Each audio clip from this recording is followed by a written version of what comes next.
राधे राधे। आज हम बात करेंगे कैसे इस दुनिया की मोह माया को त्याग कर भक्ति को अपनाए, कैसे अनुद्ध कुमार पांडे, कैसे प्रेमानंद जी महाराज बने। 3 मार्च 1969 को यूपी के छोटे से गांव अखरी में मिस्टर श्री शंभुनाथ पांडे श्रीमती रमा देवी के घर एक लड़के का जन्म होता है जिसका नाम अनुद्ध कुमार पांडे रखा गया है। अनिरुद्ध के दादाजी पहले से ही संन्यास ले चुके थे। पिताजी और बड़े भाई भागवत पाठ किया करते थे और उनकी माताजी मंदिरों में पूजा पाठ भजन किया करते थे और अनिरुद्ध भी अपने माताजी के साथ मंदिरों में भजन कीर्तन किया करते थे और उनके घर का माहौल भी एकदम धार्मिक था।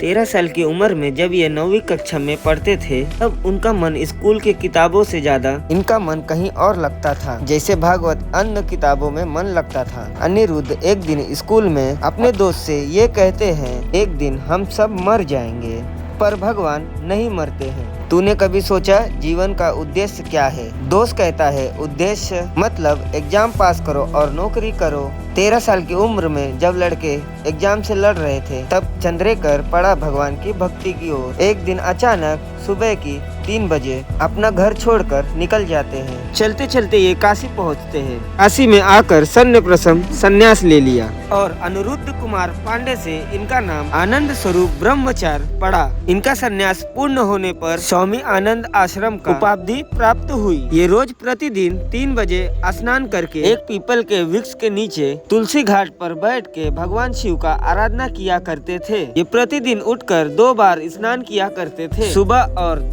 दोपहर के स्नान के बाद ये भिक्षा मांगने जाया करते थे। भिक्षा में ये 10 से 15 वाट मांगते थे। यदि मांगने पे कोई दे देता था तो ठीक है, यदि कोई नहीं देता था तो ये गंगा जल पीकर ही रह लेते थे। इनका कहना था कि जब भगवान मेरे साथ है तो भूख प्यास मायने नहीं रखता है। एक दिन अनिरुद्ध जी गंगा नदी के पास बैठकर भगवान शिव की आराधना कर रहे थे। अनिरुद्ध फिर एक दिन गंगा नदी के पास बैठकर आराधना कर रहे थे, तभी इनके पास 2 सन्यासी चलकर आए और कहने लगे, काशी में धार्मिक अनुष्ठान हो रहा है। दिन में श्री चैतन्य लीला और रात में रास लीला भी होता है, आओ चलो दर्शन भी कर लो। पहले इन्होंने मना कर दिया परंतु बाबा के बार बार कहने पर इन्होंने सोचा कि इसमें कहीं महादेव की इच्छा रही होगी और फिर ये दोनों बाबा के साथ चले गए। रासलीला देखते देखते उन्हें पता ही नहीं चला कब 1 महीना बीत गया।